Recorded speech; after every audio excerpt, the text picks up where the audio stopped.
Hey guys, welcome back to Ben & Brewing's channel. My name is Brian of Ben & Brewing. Our channel does product reviews, tutorials, and we have a live chat feature on our website to help you through your brewing 911s. Check it out at benandbrewing.com, chat in the lower left corner. Hope to talk to you soon. Today's video, we're actually reviewing a small batch brewing system. Might be the best small batch system on the market, but we'll see. Let's check it out.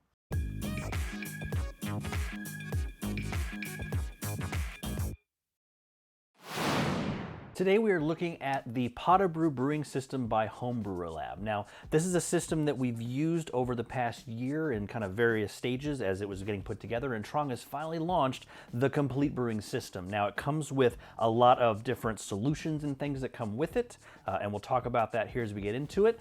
Keep in mind, this is not going to be a tutorial on how to use the system. We do have other videos on our channel and some live streams we've done with Trong where we cover some of that process. We may do a more in-depth video using all of the solutions that Trong has in his new system at a later date. Let us know if that's something you're interested in. Check out the links below. We will definitely be linking where Trong is selling his Pot-Au-Brew system if you're interested in purchasing it. We may also have a coupon code there as well. All right, let's talk about what comes in the Pot-Au-Brew brewing system. So first of all, let's look at the kettle itself. Now this is what you boil your wort in, this is what you ferment in, this is what you serve out of. So it is literally a one vessel system. It is all stainless steel, pressure capable. We'll talk about some of those advantages in a little bit. It has two keg posts on it for liquid and gas. It has a safety pressure relief valve so you don't blow the thing up. And it has a built-in thermometer so you can measure the temperature of your fermentation or boil. Really more fermentation because that's when the lid is on. The lid itself on the interior has Homebrewer Lab's Float It 2.0, and if you are not familiar with this, this is literally the best floating dip tube on the market. All stainless construction, silicone tubing, medical grade, and a dual filter that will filter out just about anything and is damn near impossible to get clogged. I don't think I've ever been able to clog this thing. This is included in the lid of your Pot-Au-Brew. In addition, you do have a hop spider, which is a stainless metal ring with a, I don't remember the micron on this, but it's a pretty fine filter. This actually hooks on the edge of your Pot-Au-Brew pot during boil, so you can throw your hops in there or whatever flavorings you want. The great thing with this is the design. It actually has a zipper that undoes so that you can completely take it off of the stainless hoop if you want to wash it. Now, keep in mind, when you get yours, it will be white. As I said, we've been using this thing for probably about a year now, so this is just kind of from all the hop oils and things. It is clean. Yours will stain and get some mileage on it as well. I look at this as seasoning like a cast iron pan. As you go through your brewing process and you're chilling down your wort, a lot of times because it's under pressure and because it's sealed, that lid can suction down as it cools and the pressure changes. So it comes with the Sani vent, which has a sterile inline filter on it. It actually hooks on the gas inline of the Pot-Au-Brew lid to allow sterile air to enter into the pot as it's cooling down, so you don't end up with a pressure vacuum. And as it's doing that and the wort is cooling, some of that O2 will actually start to dissolve into the wort before you pitch your yeast. The other thing that the Pot-Au-Brew comes with is a spunding valve for pressure fermentation, as I mentioned before. Now, Trong's newer version of this spunding valve, the Jellyfish, it has a clear housing on it so you can see if the interior is clean. It has a pressure valve on it so you can dial in your temperatures. It has little colored bars on the spring so you can get it kind of dialed in and close before pressure starts building and the gauge starts registering. And it has what Trong calls his thermometer. It's basically a little bubbler to let you know how much pressure is coming out and how active the fermentation is.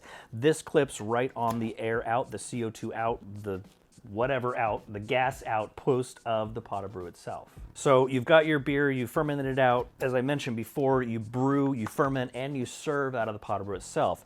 Trong's kit includes a picnic tap that goes onto the beer line of the Pot-Au-Brew that you can serve from. Now this is there's a pressure reducer actually in the post of the beer out line, which is the equivalent to like 8 feet of beer line. So you don't need to have a long line to step the pressure down to minimize foaming. This thing doesn't really foam when it's at full pressure and you're serving. And then speaking of serving, he also includes a bottling line. So this actually attaches to the nozzle of the serving tube.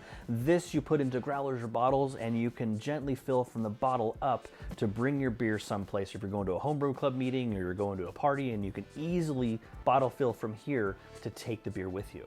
And speaking of serving, a lot of times when you're doing pressure fermentation, there is enough pressure within your vessel to initially serve your beer, but obviously that can start to drop. And for those of you you that maybe don't have as big of a setup or don't have an existing CO2 tank that you can attach to pressurize it, Trong has thought of that as well. He has his CO2 pressurizer. This runs off of food-grade CO2 cartridges. It hooks onto the gas line. It has a dial so you can dial in the pressure and a mini regulator. This is a mini CO2 regulator that hooks onto the gas line and makes sure you have plenty of serving pressure for your beer once it's finished. The last thing he includes with the kit is a spray bottle. Typically this is filled with a powdered sanitizer for kind of first use. With Trong's brewing method, you're not as concerned with sanitization because the hot side of it sanitizes everything and there's minimal contact with the beer on the cold side. However, it is good to have for bottle filling or anything else cold side afterwards. Additionally, he includes an adapter that actually will go on top of your spray bottle of sanitizer. So you take off the spray bottle, you put this cap on there, you can take one of these caps off of your brew kettle and you can actually run sanitizer through it or use it to sanitize any part of your Pot-Au-Brew system. All right, let's talk about what you can do with the Pot-Au-Brew because it is a small batch brewing system. Now, the brewing kettle itself has a volume of about 2 gallons, and so you're typically shooting for about 1.5 gallons of finished beer, finished product. What's really neat about it is it does more than just beer and fermented beverages. Yes, you can do beer, you can do wine, you can do kombucha. Anything fermented beverage-wise is easily capable of being done in the stainless Pot-Au-Brew. So one of the things that we've done in the Pot-Au-Brew besides brewing beer is really anything fermented food-wise you can do in there as well. We've experimented with sauerkraut, which actually came out really, really nice and we're pleasantly surprised.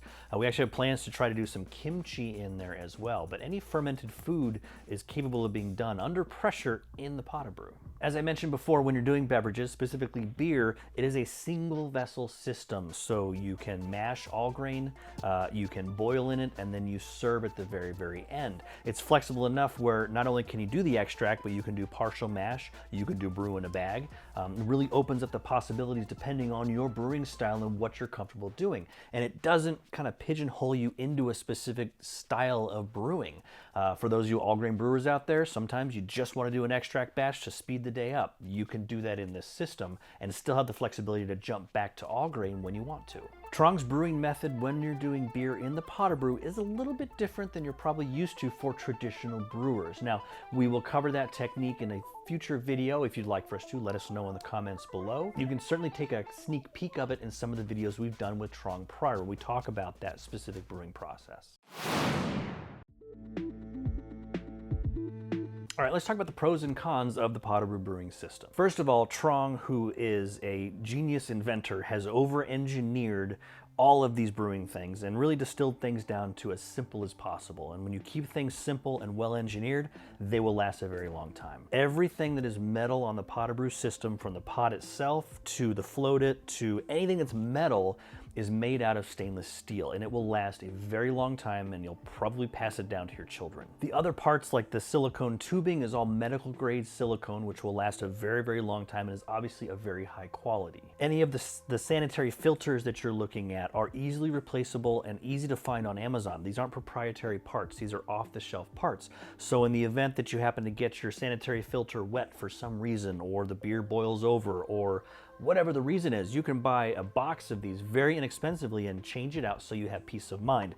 One of the things that I love about the way he's designed this is these are, for the most part, off-the-shelf parts. The other thing that's great with this system and any of the inventions that Trong comes up with is he always sends you spare parts with your kit. If you're getting the picnic tap as an example, he sends extra O-rings with it so that as they wear out, or if you accidentally booger one up, you've got a spare to easily replace it. Same with any of the other valves or the floated dip tube. He sends extra little black gaskets that hold the screen in place. He sends extra parts, and you can easily get the extra parts from him on his website, and the cost on those is minimal, but he sends you with extras. So everything is designed to last a long time and allow you to focus on being creative in brewing. The other benefit with the Pot-Au-Brew, or really the method that Trong uses, it is a no-chill method of brewing. So minimal water usage, you're not wasting a lot cooling your Pot-Au-Brew down. If you do decide to put it in an ice bath, it's such a small volume, it will cool very quickly. The other thing that Trong likes to do is he'll actually take his entire Pot-Au-Brew and just float it in his pool. So if you have a body of water, a river, a lake, just tie it to the shore and let it will actually float out there, and it cools down within a couple of hours. As I mentioned, it is a small batch system, which actually comes with a number of benefits. As I mentioned before, super fast cooling when you need to get it down to pitching temperatures. Because of the smaller size, you can over pitch your yeast just a little bit, not to impact flavor, but to allow you to ferment things out faster. And because it is a small batch, you don't have tons and tons of beer to have to go through before you can get on to the next batch. So you can certainly bottle it and then brew some more, or wait until the beer is out and then do your next batch. This actually makes it really handy for experimental or test batches before scaling up to a larger system. Now, there are a couple things you do have to account for, because obviously the evaporation rate is going to be different, hop utilization is going to be different, the fact that you're not chilling it is going to change things, so you do have to modify the recipe, but it's a great way to get you in the ballpark very quickly before scaling up. And finally, pressure fermentation capable. You don't have to pressure ferment, but you certainly can. This allows you to be able to ferment at higher temperatures, so you don't need to have a giant fridge to put your fermenter in, or a glycol chiller. You can ferment at warmer temperatures without the impact of off flavors because of those higher temperatures. Now, if you haven't watched our pressure fermentation video, we'll go ahead and link that below as well. There's a great introduction to pressure fermentation if you're not familiar with it, but this allows you the flexibility to do that and take advantages that there are with that method of brewing.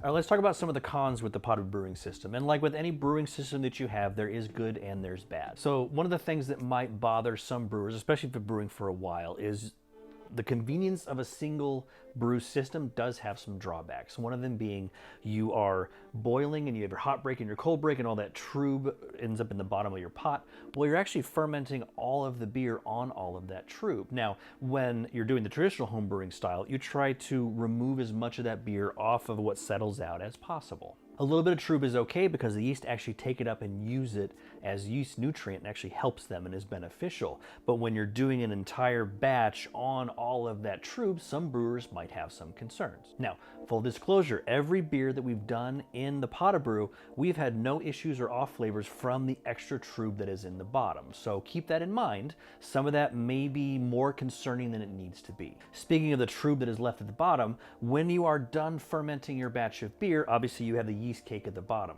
Because you have all that extra trube in the bottom, it is difficult to repitch your yeast without having to go through an extra step of yeast washing, because there is so much more vegetal matter in the bottom of your kettle. And if you're doing the same beer back to back, a lot of times you can just pitch the fresh wort right on top of the yeast cake. But again, you're putting that yeast on top of the past fermentation at the bottom of your kettle. Now, as I mentioned before, I did try that technique as well, and we did 2 beers of the same style. I believe it was a porter, and we pitched the fresh wort on top of the previous yeast cake with all the trube. We did not experience any off flavors or issues of any kind. However, you might have issues if you're going from a dark beer to a light beer because of the additional stuff that's left behind, so just keep that in mind. The other challenge that some brewers might have is in addition to the oxygenation of the wort. So the good news, when you're cooling it down and letting it chill overnight, you're using the Sandy vent to allow oxygen back in, which will absorb into the boiled wort as it chills. Now that'll get you to atmospheric oxygen levels, which is fine for most beers.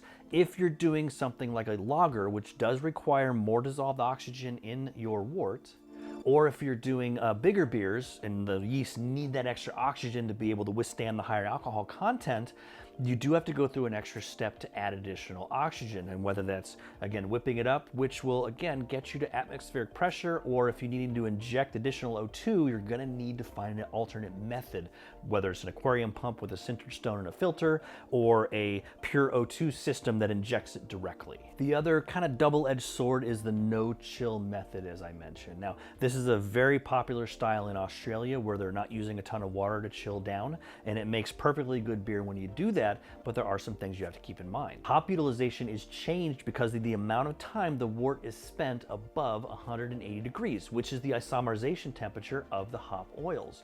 So if you are really letting it sit at room temperature overnight and letting it cool down, it's going to be above 180 for quite a while. You will have to take that into account with your hop additions for your beer recipe. If you're able to take your kettle and either put it in a pool or some sort of a water bath to help bring that temperature down, that is minimized. but to keep it as simple as possible, you do need to take into account the hop utilization curve. And then finally, and this is something that is easy to overcome, but it was something that kind of struck me initially, is there are no volume markers inside of the kettle. So it can be a little tricky sometimes when you're gauging boil off rate. Obviously adding water, you can measure it as it goes in, but boil off rate changes, and sometimes the grain can soak up different amounts of water. So knowing how much water you have pre-boil or post-boil can be a little tricky. This is easily solved if you take a measuring stick, or what we did in our main system is just a copper tube with some notches on it so you can measure how much liquid is in there. It's an easy thing to fix, but some of the brewing systems do have etched volume markings in their kettles. All right, let's talk about the cost of the Pot-Au-Brew brewing system. Now, as the date of this filming, Trong is offering up all of this system for $400, which is actually a pretty good deal when you consider all the solutions that it comes with and how long it's going to last. When you look at the gambit of brewing systems, especially when it comes to small batch, you can find systems that are less expensive than this. However, you're probably going to have to cobble it together and build it yourself, and it may not last as long because it's not made of the stainless steel parts and all the silicone tubing and all of that. On the higher end, you can find some more capable systems, but you're going to be pushing into the $800 range, which for some people might be a bit much to spend on a small batch brewing system. Now, it gives you some more control and some more convenience with a lot of the capabilities of the system, but there still may be some shortcomings as far as what you're capable of doing besides beer. You know, maybe limited to only beer or only extract, but with the Pot-Au-Brew, you're able to do much more than that. All right, as I mentioned in the beginning of our video here, Trong is just launching this new Pot-Au-Brew system, so we will have a link in the description below as to where you can purchase it, and if we have a coupon code, we will include that in the description as well. Catch you later, my friends.